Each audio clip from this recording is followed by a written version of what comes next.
పవన్ కళ్యాణ్ గారు మరి పిఠాపురం లక్ష vote majority లెక్కిచ్చే ఇదేనా మాకు చేసి మేలు.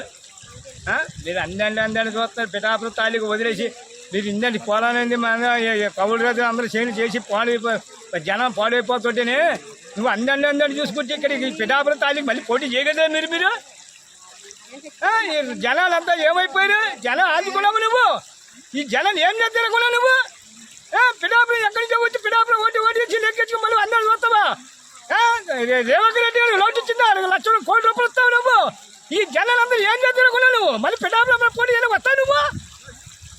ఏం సామె చంద్రబాబు నాయుడు మమ్మల్ని ఏం చేస్తారని మా ఏరియా అంతా వదిలేదు. ఏదో 10 మంది ఊరు కొన్నారు. ఏమన్నది ఈ ఏరియా అంతా కోపలాడు అంతా వదులుకొని ఎవరు చూస్తున్నావు నువ్వు? రేపు మళ్ళీ పిఠాపురం తారీఖు మళ్ళీ ఓటు చేయడానికి వస్తావు నువ్వు? ఊళ్ళో నాయకత్వం కానీ ఎవరైనా మా గౌడు కాపాడాడు.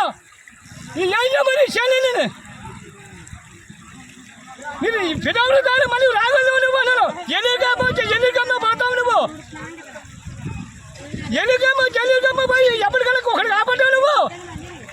ఈ కాపురంతా ఎత్తుకెళ్ళాను. కాపురంతా పిఠాపురం తారీఖు అంతా ఓటు నీకు 1 లక్ష ఓటు మెజార్టీ మేము చెల్లం కూడా చేసావు. ఒకటికి ఎవరికైనా ఆపడ్డావు నువ్వు. ఏం చేయమని మా కోపలంతా ఏం చేయమని నువ్వు? ఈ రెట్టుబడి లోకల్ కాకపోతే మా కోపం నాడు ఎత్తుకెళ్ళా. మా కోపం ఏదో కోపం ఏదో మీటింగ్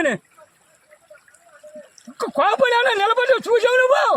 అదే జగన్ ఎత్తి మాకు అంత డాక్టర్ 1 లక్ష రూపాయలు అన్నీ ఇచ్చాడు. మాకు ఏం చేశావు నువ్వు? ఏం చేశావు నువ్వు? Okay sir.